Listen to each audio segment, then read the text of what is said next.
প্রিয় দর্শক শ্রোতা, অপরিকল্পিত গর্ভধারণ আটকাতে জন্মনিরোধক পিল একটি কার্যকরী পদ্ধতি। নিয়ম মেনে এই পিল খেলে একেবারে ৯৯% কিন্তু গর্ভনিরোধক করা সম্ভব। কিন্তু যদি আপনি নিয়ম না মানেন তাহলে কিন্তু কনসিভ করার সম্ভাবনা একেবারেই বেড়ে যায়। প্রিয় দর্শক শ্রোতা, আমাদের আজকের বিষয় নিয়ম মেনে জন্মনিয়ন্ত্রণ পিল খেলে রোধ হবে অপরিকল্পিত গর্ভধারণ। বিশেষজ্ঞ মতামত দেওয়ার জন্য আমাদের স্টুডিওতে উপস্থিত আছেন doctor Helena Jebin, senior consultant, Mohammadpur fertility services and training centre. প্রথমেই আপনার কাছে জানতে চাই, স্বল্পমাত্রার খাবার যে মিশ্র বড়িগুলো রয়েছে সেগুলো কিভাবে কাজ করে? আমাদের যে সরকারিভাবে সাপ্লাই আছে সেটা হচ্ছে সুখী নামে পরিচিত। তো সেই বড়িটা কিভাবে কাজ করে সেটা বলার আগে আমাদেরকে জানতে হবে যে এই বড়ির মধ্যে কি থাকে। দুইটা হরমোন থাকে, যেটা হচ্ছে প্রোজেস্টেরন আর একটা হচ্ছে এস্ট্রোজেন সমৃদ্ধ। এই জন্যই বলা হয় মিশ্র খাবার বড়ি।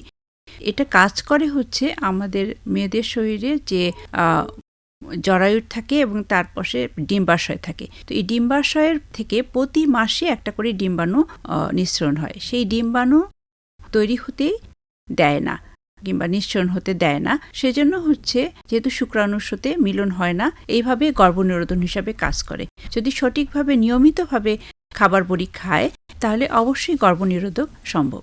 এই যে খাবার বড়ি, এই বড়িটা কারা খেতে পারবে বা কাদের জন্য উপযোগী? বয়ঃসন্ধির পর থেকে ৪৫ বছর পর্যন্ত এটা খেতে পারবেন। আপনার কাছে জানতে চাই, খাওয়ার বড়ি খাওয়ার কি নিয়ম রয়েছে এবং বা কি নিয়মে খাবার এই বড়িটা খেতে হবে? এটা খুবই জরুরি। প্রথমে যারা শুরু করবেন, প্রথম দিন থেকে যেটা শুরু করবেন, আমাদের এখানে দেখবেন যে এটা খাবার বড়ি সরকারিভাবে একটা প্যাকেট আছে, আমরা দেখিয়ে দিই। এটা হচ্ছে আমাদের সরকারি প্যাকেট। এটার মধ্যে 2টা স্টেপ এরকম থাকে। এটা থাকলে হচ্ছে হবে এটা হচ্ছে আমাদের, এটার মধ্যে এই প্যাকেটটার মধ্যে এই বড়িটা থাকে। এই বড়িটার মধ্যে দেখবেন সাদা বড়ি এবং নিচে 7টা খয়েরি রঙের বড়ি আছে।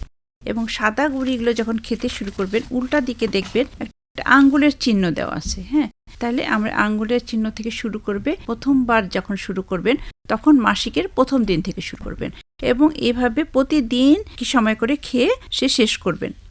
শেষ করার পর যখন সাদা বড়িটা শেষ হয়ে যাবে তখন সে লাল বড়িগুলো কন্টিনিউ করবে। লাল বড়ি শেষ হয়ে গেলে তখন আবার নতুন আরেকটা পাতা উনি শুরু করবেন। কোনো মহিলা যদি খাবার বড়ি একদিন খেতে, অর্থাৎ একটি বড়ি খেতে আজকে ভুলে গেছেন, তাহলে তিনি কি করবেন? পরের দিন থেকে কি আরেকটা শুরু করবেন নাকি নতুন কোনো নিয়মে সেটা শুরু করতে হবে? বিশ্ব স্বাস্থ্য সংস্থা অনুযায়ী হচ্ছে আমাদের প্রথম এবং দ্বিতীয় দিন, মানে একদিন অথবা 2 দিন যদি ভুলে যান, তাহলে যখন মনে পড়বে তখনই উনি একটা বড়ি খাবেন এবং ওই দিনের বড়িটাও উনি খাবেন এবং বাকি পাতার বড়িগুলো সে কন্টিনিউ করে যাবেন। এটা হচ্ছে একদিন ভুলে গেলে অথবা 2 দিন ভুলে গেলে একই নিয়ম। যদি এর থেকে বেশি দিন ভুলে যায়, বলছি আমি মাসিকের প্রথম এবং দ্বিতীয় সপ্তাহে পরপর 3 দিন বড়ি খেতে যদি ভুলে যান, তাহলে যখন মনে পড়বে তখনই উনি আরেকটা বড়ি খাবেন এবং ওই দিনের বড়িটাও উনি খাবেন এবং পরবর্তী যে বড়িগুলো আছে উনি সেই নিয়মে খেয়ে যাবেন। কিন্তু পরের 7 দিন সে যদি স্বামী স্ত্রী মিলন হয় তাহলে কন্ডোম ব্যবহার করবেন অথবা এমার্জেন্সি পিল নেবেন, কিন্তু বাকি বড়িগুলো একইভাবে খেয়ে যাবেন। এবং যদি তৃতীয় সপ্তাহে উনি পরপর 3 দিন বড়ি খেতে ভুলে যান, তাহলেও যখন মনে পড়বে তখনই একটা খাবেন এবং ওই দিনের বড়িটাও উনি খাবেন। তার মানে 2টা বড়ি খেতে হচ্ছে এবং বাকি বড়িগুলো যে আছে সেই বড়িগুলো খাবেন সাদা বড়িটা পর্যন্ত। সাদা বড়িটা শেষ হয়ে গেলে ওই সাইকেলে উনি খয়েরি বড়িটা খাবেন না। না খেয়ে সাদা বড়ি শুরু হয়ে গেলে প্রথম আরেকটা নতুন পাতা আবার শুরু করবেন। কিন্তু ওই যে খাওয়া ভুলে গেল, পরের 7 দিন সে আলাদাভাবে কন্ডোম ব্যবহার করবেন অথবা এমার্জেন্সি পিল খাবেন। এই যে খাওয়ার বড়ি বা জন্ম নিয়ন্ত্রণ পিল, এর সুবিধাগুলো কি কি? সবচেয়ে সুবিধা, এটা সহজলভ্য, সহজেই পাওয়া যায় এবং আমাদের যে মাঠকর্মীরা আছে FWA তাদের কাছেও পাওয়া যায় এবং তারাও বুঝিয়ে বলেন কিভাবে খেতে হয়।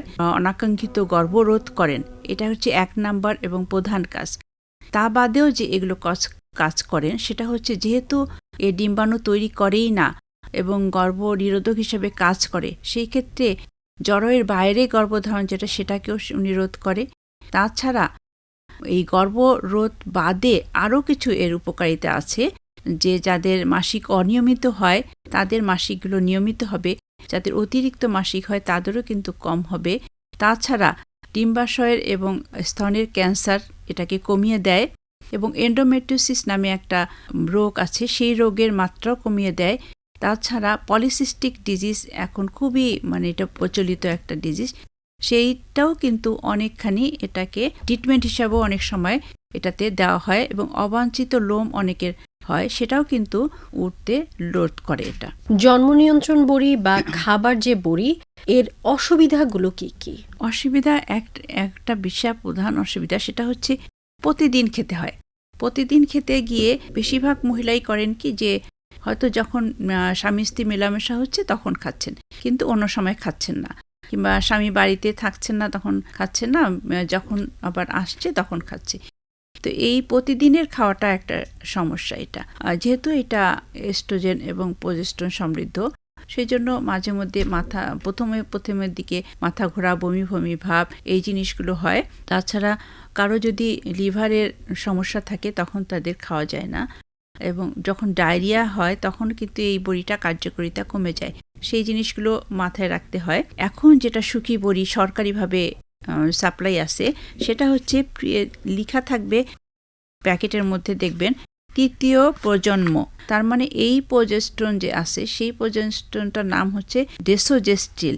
এটা শরীরের যে অসুবিধাগুলো আগের যেগুলোতে করতো সেটা কিন্তু খুবই স্বল্প মাত্রায় করে, এবং যেটা অনেকের যেটা মোটা হয়ে যায় বলে বড়ি খেলে, কিংবা চর্বি জমে যায় অথবা রক্তে চর্বি বেড়ে যায়, সেই জিনিসগুলো কিন্তু এটা দিয়ে হয় না। সেই জন্য এই বড়িটা এখন অবশ্যই খুবই ভালো। প্রিয় দর্শক শ্রোতা, আজ এ পর্যন্তই। আমাদের আলোচনা অনুষ্ঠানটি ভালো লেগে থাকলে আমাদের ইউটিউব চ্যানেলটি সাবস্ক্রাইব করুন।